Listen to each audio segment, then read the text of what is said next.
Hello বন্ধুরা, Bengali food লাভারে তোমাদের স্বাগত।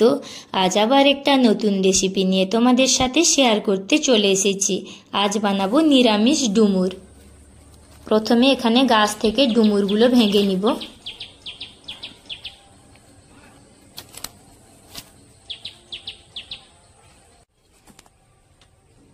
এবার ডুমুরগুলোকে এক একটা করে নিয়ে ভালো করে খোসা ছাড়িয়ে নিতে হবে।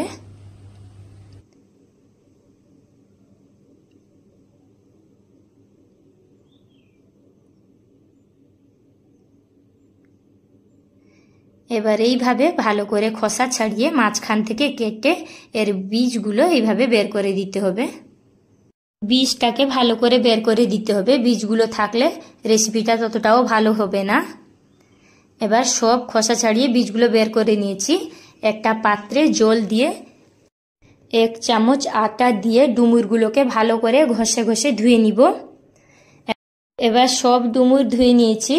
বড় সাইজের আলু একটা ডুমু করে কেটে দিয়ে দিয়েছি। পরিমাণ মতন লবণ, হলুদ দিয়ে জল দিয়ে এটাকে ভালো করে সেদ্ধ করে নিব। সেদ্ধ হয়ে গেছে, এবার এটাকে একটা পাত্রে নামিয়ে নিব।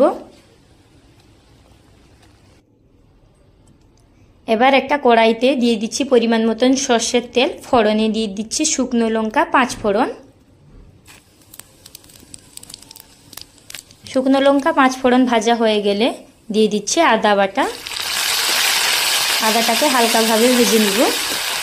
ভাজা হয়ে গেলে দিয়ে দিব একটা বড় সাইজের টমেটো পেস্ট। এবার টমেটোটাকে দিয়ে মশলাটা ভালো করে কষিয়ে নিব। এবার কষানো হয়ে গেছে, দিয়ে দিব শুকনো লঙ্কা বাটা।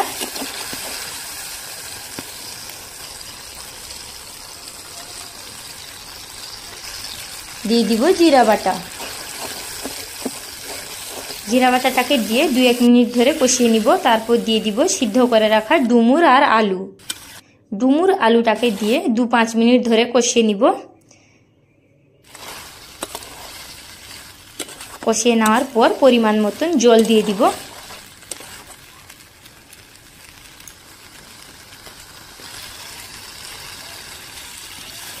এবার এটাকে 2-5 মিনিট ফুটতে দিয়ে দিব।